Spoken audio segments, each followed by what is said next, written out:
Thor and Valkyrie teaming up wearing the black suits. Oh yeah!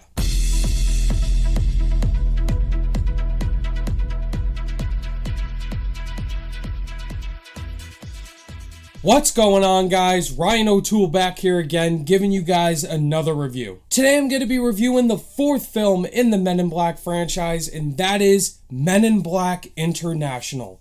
Directed by F. Gary Gray, starring Chris Hemsworth, Tessa Thompson, Liam Neeson, Emma Thompson, and Kumail Nanjiani. After the events of Men in Black 3, the MIB has expanded, and we have new agents involved, including Agent M, aka Molly, played by Tessa Thompson, who comes into the Men in Black organization. She finds it through a portal, and then she meets Mr. T, the head of the organization, played by Liam Neeson, and he recruits her with his former partner, Agent H, played by Chris Hemsworth. And these two are paired up together to stop the alien races and other past events from destroying mankind, of course, because it's a Men in Black movie. I went into this movie pretty pumped to see it for a fun blockbuster film, because the Men in Black franchise, I rewatched these movies and reviewed them on my channel leading up to this movie. And the first one's a classic, the second one's not that good, and the third one was a lot of fun. So I was hoping this fourth spin-off sequel installment to the franchise would be a lot of fun, and plus it has a great cast involved. Does Men in Black International add a new fun, fresh take to the franchise, or is it kind of disappointing? My thoughts are this movie is meh. It's not the best movie in the world, but it does have some fun moments to it. It's a summer blockbuster. It's a new Men in Black movie that brings in some funny new characters, but it just feels like a generic, dull Men in Black movie we've seen before with the second one. And the best thing about this movie is the newest additions to the cast: Chris Hemsworth, Tessa Thompson, Liam Neeson, Kumail Nanjiani, the new actors they brought involved into this movie. I love the duo of Chris Hemsworth and Tessa Thompson. I think these two have fantastic chemistry together. I think they really work well off of each other, and that's because of the MCU as Thor and Valkyrie. I mean, these two have great chemistry. They're funny together.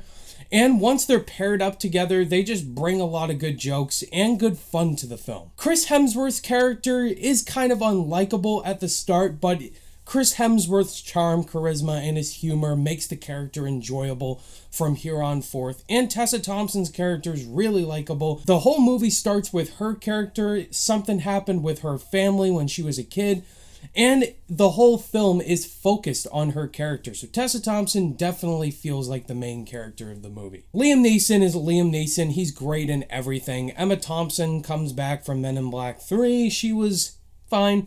But my favorite character in this movie was definitely Kumail Nanjiani. I love the little creature Pawnee. I thought Kumail Nanjiani had some of the best lines of comedy in this movie. He's definitely the comedic relief. Kumail Nanjiani is well known for The Big Sick, and I think his character was the best in this film. The new international locations that this movie explores, it goes out of the Men in Black norm and it goes to different places. They go to the desert and they're riding on this air motorcycle thingy. There's this cool action sequence that goes down and they end up in the desert, and I think that's really cool to go to different locations. There is also great nostalgic references to the previous movies. The opening logo, it brings back the classic opening logos we've seen in the other movies.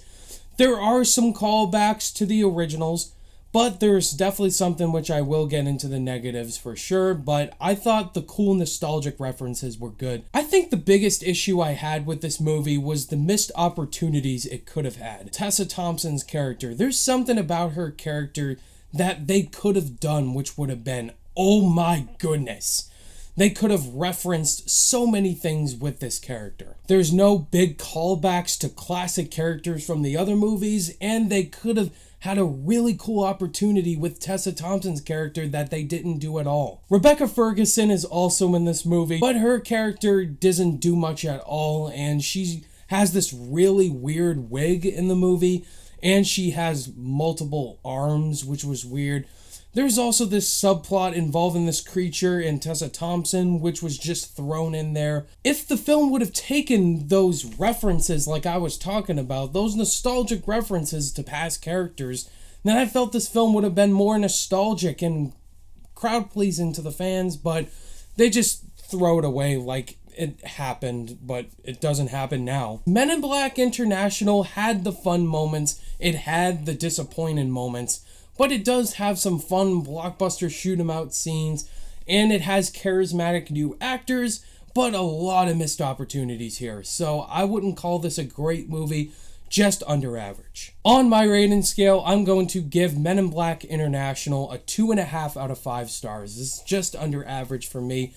As far as rewatchability, not the best rewatchability, but for fun, it is fun. Okay guys, that was my thoughts on Men in Black International. What were your guys' thoughts on this movie? Did you love it, think it was okay, or did you absolutely hate it? Let me know down below in the comments. So now that I've reviewed all the Men in Black movies, look forward to my ranking of the whole entire franchise, and you will find out which film is my favorite. Thank you guys as always for watching this review, and if you guys liked it, give it a thumbs up, and if you're new to the channel, be sure to subscribe today for more content. All my social media links are in the description down below. Click that notification bell on your way out, and I'll see you guys in the next video.